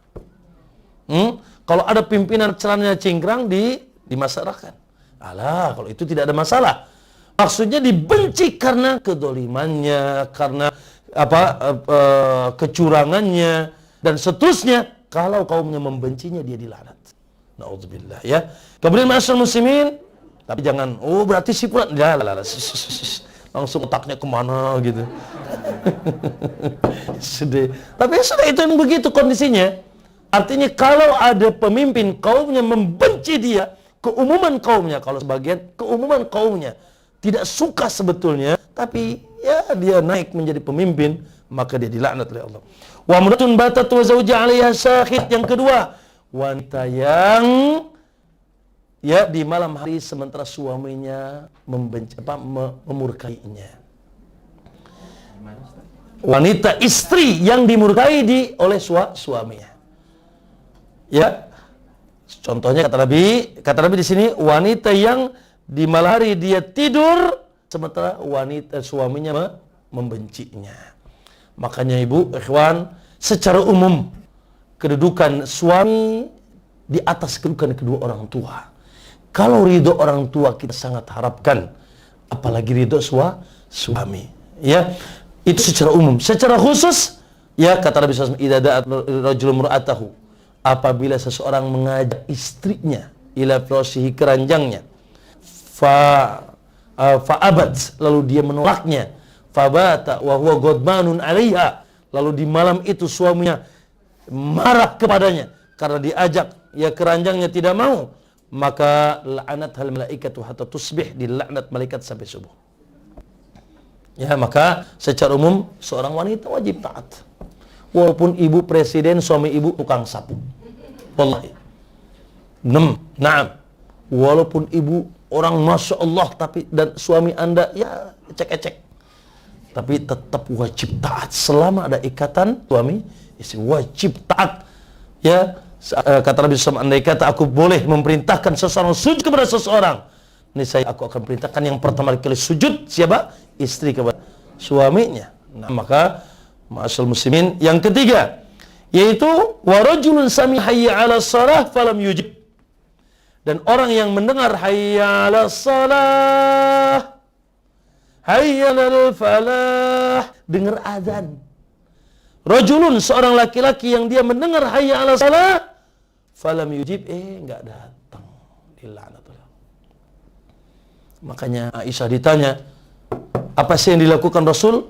Oh, kata Aisyah, Rasulullah melakukan semua apa yang dilakukan oleh semua urusan rumah tangga. Terkadang dia menjahit sepatunya sendiri, terkadang dia menjahit bajunya, membantu Aisyah dan istri yang lain. Tapi idza sami'an nida taraka. Tapi kalau sudah mendengar adzan, dia tinggalkan semua urusan dunianya. Adzan, ya Allah, betapa banyak hari. Tapi jangan nanti di jalan dilaknat, jangan. Ya, yang pasti terancam laknat Allah mendengar hayya 'alas salah, hayya 'alal falah, tapi tidak mau datang. Masya Allah. Hujan ya? Allahumma barik. Yang ke-16, yang ke-15. Yang ke-15 yaitu naudzubillah menggauli istri, maaf, di lubang duburnya. Ya, menggauli lubang dubur istrinya, naudzubillah min dzalik. Ya Allah, ibu-ibu, ya. Tentu saja ada tempat yang halal. Ya, Allah katakan nisaukum harsul lakum. Istri kalian adalah ladang kalian, fa'tu harsakum, silakan datangi ladang itu dari arah mana saja. Yang penting di ladang. Yang penting di tempat bercocok tanamnya.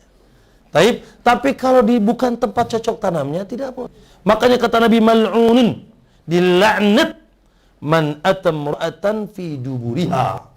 Siapa yang mendatangi istrinya dari jalan dubur, maksudnya di duburnya, ya, di lubang duburnya. Naudzubillah. Terakhir, yang ke-16, ya, yaitu orang sibuk dengan dunia, gila dengan dunia, ambisi dunia, tapi lupa dengan agama dan mempelajari agama. Tiap hari proyek, duit, fulus, mampus katanya. Masya Allah. Kalau ditanya tentang kedokteran nomor 1. Ditanya tentang kimia, proyek, Masya Allah. Tapi suruh baca Iqra nggak bisa. Musibah ini. Ya, suruh baca Al-Fatihah masih acak-acakan. Ya, ditanya tentang urusan yang sangat rendah, berapa rukun Islam? Ayat 6 katanya. Salat berapa? Waduh, berapa ya salat? Salat aja nggak hafal dia. Maka ini dilaknat, Pak. Orang yang pandai urusan dunia tapi tidak pandai agama. Ya, oleh karena itu Pak Bu Ikhwan, minimal hal-hal yang wajib bagi kita. Minimal nih bagi kita yang mungkin tidak dikhususkan menjadi para penuntut ilmu di pesantren, yang bangun sampai tidurnya memang ngapal Quran, ngapal hadis, kajian-kajian setiap hari, minimal Anda tahu yang wajib. Ya, apa itu makna 2 kalimat syahadat? Apa itu rukun Islam? Apa itu rukun iman? Bagaimana salat? Ada berapa? Bagaimana tata syarat yang baik? Kalau pas Ramadan tahu tentang hukum, jangan sampai Ramadan nanti nawaitu semua godin. Tahu hukum-hukum Ramadan dan seterusnya. Ya, kalaupun tidak hafal dalil, pun tentunya seorang muslim, Pak, maaf ya, muslim abal-abal kalau muslim tidak bisa baca Al-Qur'an. Jangan bertah mengatakan saya malu, Ustaz dah gede, udah nih, tapi belum bisa baca. Jangan pernah malu, lebih malu nanti di hadapan Allah. Nanti di surga, Pak, kalau Anda masuk surga, malu juga nanti. Karena di surga nanti Allah perintahkan, Iqra, rattil kama kunta turattil fid dunya. Inna manzilataka yawmal fil jannah fi akhir ayatin taqra'uha. Kata Allah, bacalah Quran. Dan terus naik.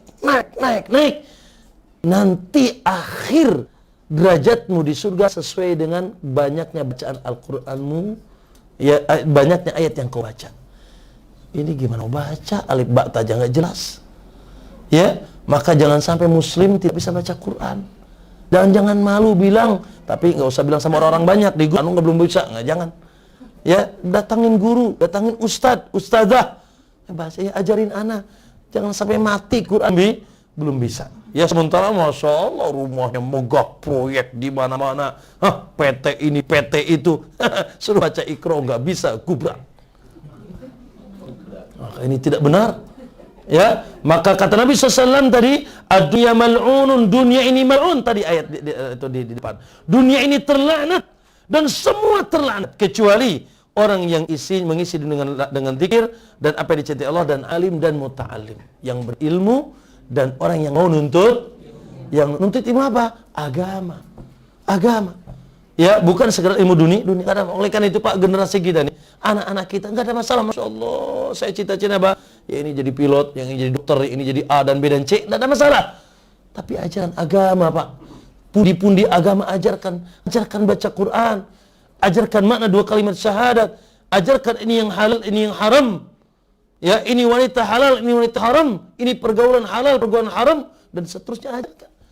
Jangan sampai naudzubillah dokter tapi ya keberingat. Ya karena dia bodoh tentang urusan agama. Barakallahu fikum. Itu barangkali 16 ya perkara yang ya tidak aman seorang muslim dari 16 itu bisa terjerumus. Saya ingin tanya, jangan jawab.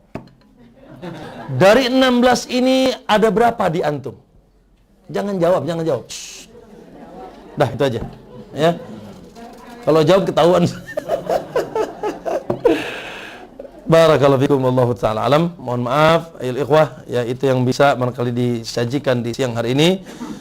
Semoga ya Allah kita berikan keikhlasan oleh Allah, ini menjadi amal soleh yang menetap bagi kita, dan semoga insyaallah mengangkat derajat kita. Alhamdulillah, ini nyanyi juga mati, jadi nggak ada pertanyaan. Saya sih nggak mau ditanya soalnya. Ya. Oh dia. Baik. Masya Allah, banyak banget ini. Masya Allah. Bismillah, dari bawah berarti ya. Yang pertama tanya, bisa mau tanya Ustaz, ada beberapa teman aktif komunitas 12212, mereka minta donasi untuk reuni tersebut, apakah kami berkontribusi? Alangkah baiknya tidak. Bagaimana sikap berapa nih? Oh ya. Bagaimana sebenarnya hukum menggunakan layan ojek online ke majelis taklim jika kondisi kami tidak ada? Allahu alam. Kalau ada ojek wanita itu lebih utama ya. Wallahu alam. Ya. Saya tidak tahu. Ada nggak ojek wanita? Ada nggak? Ada. Ya pakai ojek wanita. Ambil sedikit ya. Ya subhanallah, semoga Allah luaskan rezekinya, semoga. Ya. Kalau saya cemburu istri saya naik ojek.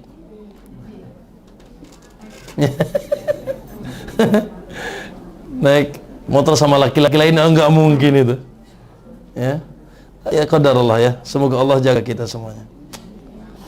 Naam. Pak Ustaz, apakah bekerja dalam industri film sebagai kru film ini? Allahu alam. Semoga Allah berikan jalan rezeki yang lebih baik. Ya. Naam. Karena perfilman di Indonesia tidak luput dari satu, jelas bohongnya. Ya, kalau film bukan jujur, bukan film namanya. Yang kedua, campur bau laki-laki wanitanya. Yang ketiga, musiknya dan seterusnya. Wallahu alam. Auratnya yang dibuka dan seterusnya. Wallahu alam. Ya. Semoga diberikan rezeki, jalan rezeki yang lebih baik. Ada anjuran bila mayit sudah meninggal agar dikuburkan di tempat dia meninggal untuk menghindari disiksa terlalu lama karena tidak segera dikubur. Namun bagaimana jika mayit wasiat kepada ahli waris agar dimakamkan di kampung halaman? Apakah wasiat tersebut yang dilaksanakan? Nah, itu bukan wasiat yang wajib dilakukan. Karena memang betul utamanya si mayit diwafatkan di mana dia meninggal.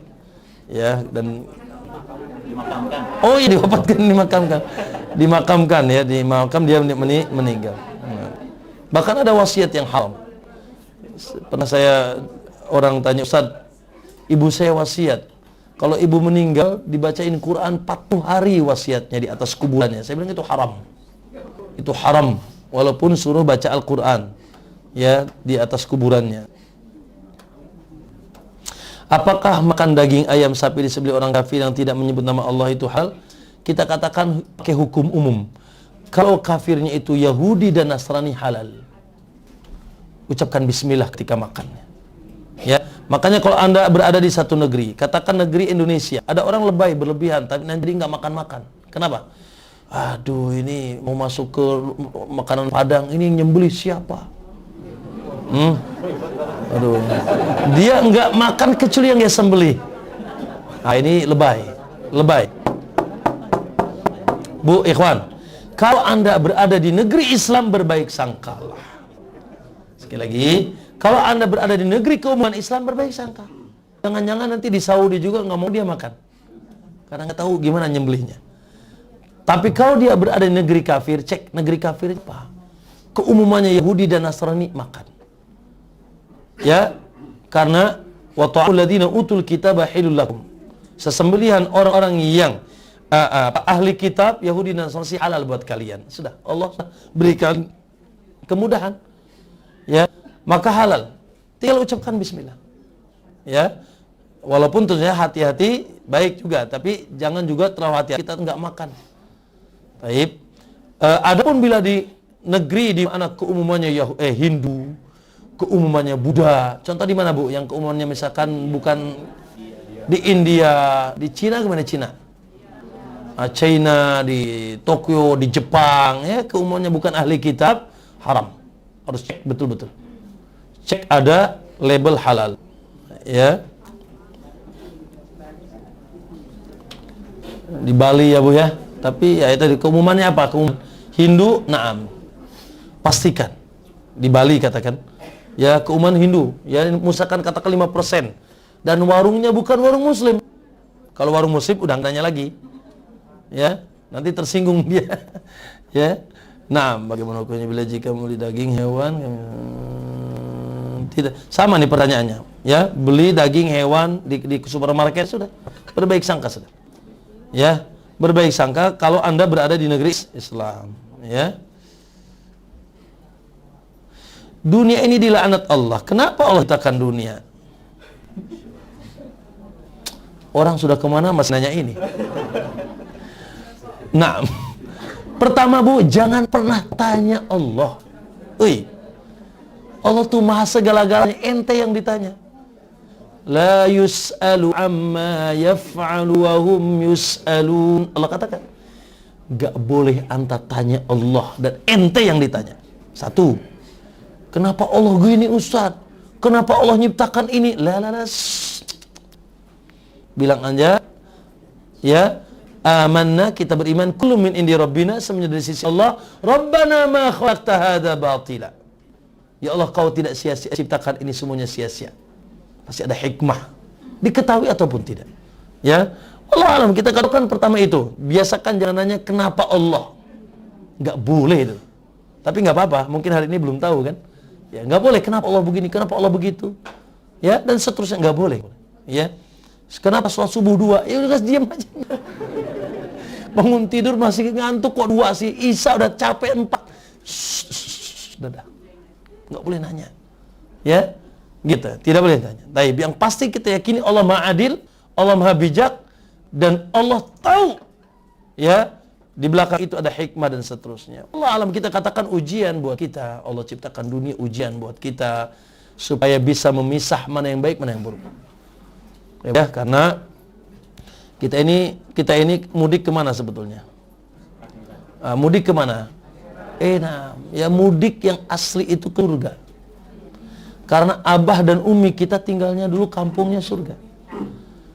Karena kesalahan, akhirnya diusir dulu, dihukum. Makanya LP Alam Semesta itu dunia.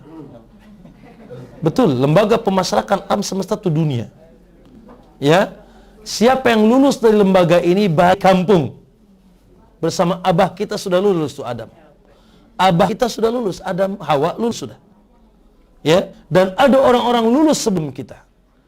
Dan ada orang yang gagal di LP ini sebelum kita, sehingga dia nggak bisa balik kampung. Walaupun balik, dia terkadang tersasar dahulu. Maka ma'asal muslimin, ya hati-hati di LP alam semesta. Jangan sampai nggak balik ke kampung halaman. Baik. Bagaimana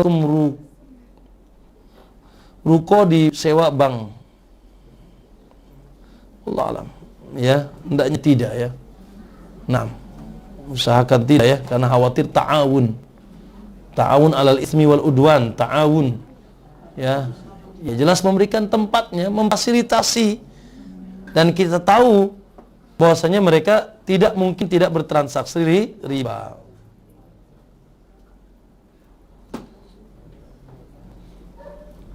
Ya. Orang anak istri membelikan pakaian, maka suami yang memakai kartu kredit. Baik, anaknya termasuk pelaku? Lah. Anak istrinya tidak, suaminya yang pelaku.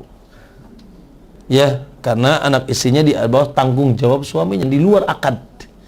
Di luar akad. Ya, tapi kan kartu kredit pun nggak semuanya riba, ada yang wallah alam ya, nggak tahu, saya nggak punya soalnya.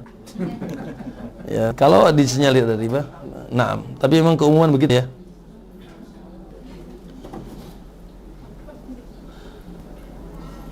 Ustaz, jika sudah bertobat nasuha dari khamr dan riba, alhamdulillah. Kalau sudah tobat nasuha ikhwan, dihapus. Ya, at-taubatu yajubu makana qablahu. Tobat itu ngapus semua yang sebelumnya. Bu, kalau tobat nggak ngapus masalah. Abu Bakar dulu tuh pelaku syirik. Umar tuh penjahat kelas kakap tuh Umar. Ya, Abbas pelaku riba terbesar di zaman itu. Ya. Nah, para sahabat itu dulunya Masya Allah, orang 80% kurang lebih sahabat dulunya adalah pelaku kesyirikan, pelaku maksiat, ya, peminum khamr, bahkan bisnis sahabat itu khamr. Riba yang paling besar riba Abbas kata Nabi. Tapi mereka bertobat setelah, alhamdulillah. Ya, makanya tidak ada aib bagi pelaku dosa kalau dia mau bertobat. Ya, semoga Allah mudahkan kita untuk bertobat. Jika sedang takziah namun tempat sahibul musibah dilakukan baca Yasin, namun saya tidak ikut membaca Yasin, apakah kita tetap berdosa? Alah, kita tidak berdosa. Pertama, baca Yasin ketika sakaraut atau setelah, ya, ini tidak ada sunnah. Adapun riwayat-riwayatnya lemah dan dhaif, sangat dhaif. Ya, itu sebelum meninggal. Adapun setelah meninggal tidak ada. Ya, setelah meninggal atau di kuburan, apalagi naudzubillah, membaca Quran di atas kuburan tidak boleh. Ya, walaupun surat Yasin. Adapun ketika kita takziah yang niatnya ke situ bukan ikut baca Yasin, takziah hanya kebetulan saja ketika ke situ orang-orang lagi baca Yasin, ya maka tidak ada dosa bagi kita, yang penting hati kita mengingkarinya. Nafkah suami yang berasal dari riba, sama tadi. Anda tidak masuk, suami yang dosa. Ya, tapi jangan merasa nyaman. Karena Anda harus mengingkari dengan lisan. Mas terusin aja mas. Lah, enggak. Lah, jangan mendukung. Nanti jadi pendukung. Adapun mendapatkan nafkahnya, insya Allah karena Anda di luar lingkaran setan itu. Gimana lagi? Ya, dia berkewajiban menafkahi istrinya. Ya, maka insya Allah cuma jangan ada keriduan. Ya, harus memberikan nasihat. Ya. Masya ini kita Imam Abu Hanifah ditanya 40 dijawab cuma 1. Ini tanya banyak, jawab banyak juga nih.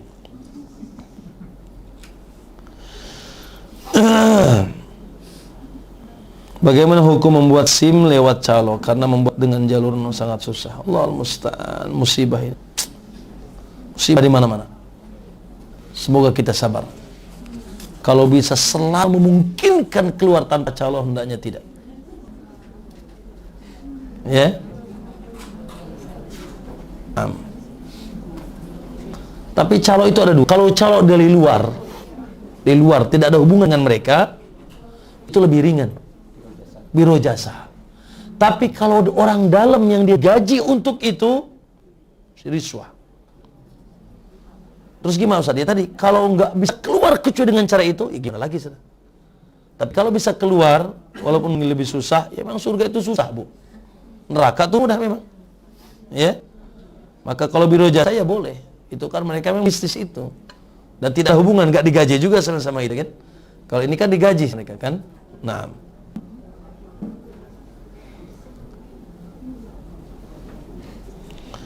Makanan ke takziah. Siogianya kita yang membawa makan. Kata Nabi SAW, Isna'u li ali Ja'far ta'aman, buatkan makanan untuk keluarga Ja'far. Fa innahu atahu mashghiluhu, dia sedang kedatangan yang menyibukkan dia. Makanan ada dua, Bu. Kalau makanan hasil dia bikin payah-payah dia bikin payah-payah, ya. Oh, dia masak, lah. Tidak boleh. Ya. Tapi kalau makan itu dia banyak orang, yang ini bawa roti, yang ini bawa aqua, yang ini banyak. Gimana Ustaz? Kita disuguhin air. Insya Allah tidak apa-apa. Tapi dengan catatan juga, jangan alhamdulillah banyak makanan. Lah. Sekedar disuguhkan minum 1 gelas, ya tanpa susah payah dia, insya Allah tidak apa-apa. Ya. Tapi jangan dengan catatan. Tadi, ya, kita ke sana justru malah ya merasa iba dan seterusnya, malah ya dia senang. Ya. Jika rajin baca Quran setiap hari, apakah nanti Quran memberikan syafaat? Nah. Iqra'ul Quran, ya, fa in ya'ti yaumil qiyamati syafi'an. Bacain Quran, baca Quran, nanti dari kiamat akan memberi syafaat. Walaupun enggak hafal. Jangan musibah 2 kali enggak hafal, enggak mau baca lagi. Ya, maka minimal Anda baca, ya, walaupun tidak hafal, ya. Bagaimana jika menempati barang di daerah diperuntukkan untuk fasos? Ya, Allah melaknat batasan tanah. Bagaimana jika kita menempati barang di tempat yang diperuntukkan untuk fasos, fasilitas sosial, ya. Contoh parkir kendaraan di jalan perumahan, bukan darurat, dengan kata lain untuk pikir berbeda. Ya, kalau itu memang untuk umum, contoh, Anda sholat di masjid, Anda dapat di bagian mana sholatnya? Siapa yang duluan, ya itu hak Anda. Kalau fasilitas umum, tapi jangan memiliki. Pokoknya Anda di masjid nggak usah nih, nggak boleh orang di sini, aku di sini. La. Ini fasilitas umum. Man sabaqa ila mubahin fahuwalah. Siapa yang duluan maka itu berhak. Maka parkiran di depan ini umum, fasos misalkan, ya sudah. Tapi jangan antum bilang, pokoknya orang nggak boleh di sini nih. La, nggak boleh. Tapi kalau antum ke situ, keduluan ke situ, boleh. Man sabaqa ila mubahin fahuwalah. Siapa yang duluan ke tempat yang mubah, maka tempat itu milik antum. Nggak boleh, kamu geser dong, anuku di sini kemarin. La. Ya, tidak. Makanya nggak boleh naruh sejadah di masjid. Tapi buat ente. Adapun naruh sejadah untuk semua orang, sip, bagus. Tapi naruh sejadah buat antum nggak boleh, haram.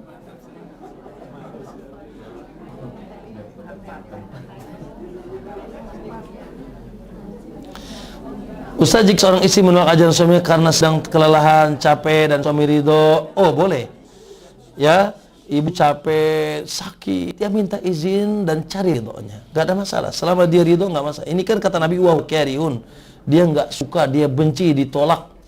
Ya, maka itu dilaknat. Behel giginya tidak rapih, boleh insya Allah. Tapi kalau gigi sudah bagus, ya, sekarang kan gaya, pokoknya yang kaya itu yang pakai hel. Makanya di kampung orang pakai kawat, Pak. Karena nggak keli behel, dia cari kawat. Iya. Ustaz, apa kita boleh mendoakan kuburan kepada orang kafir yang menghina? Bolehkah kita mendoakan keburukan orang kafir yang menghina Islam dan tidak mendoakan kan Allah? Naam, boleh mendoakan secara umum. Tapi ya Allah, laknatlah si fulan itu. La. Hancurkan dia, la. Ya, tapi doakan secara Allahumma Allah la'ana al-kafirin, Allah laknat orang kafir. Ya Allah, laknatlah orang-orang kafir, enggak ada masalah. Ya, Allah hancurkan mereka. Ya, sebagian doa Nabi Nuh alaihissalam. Ya boleh, tapi kalau ta'yin si fulan, si alan, la. Ya tidak dibolehkan. Waduh, kok ini nama banyak terus, nggak selesai-selesai ini. Cukup ya, subhanallahi wa bihamdihi, asyhadu an la ilaha illa anta, astaghfiruka wa atubu ilaik. Wassalamualaikum warahmatullahi wabarakatuh.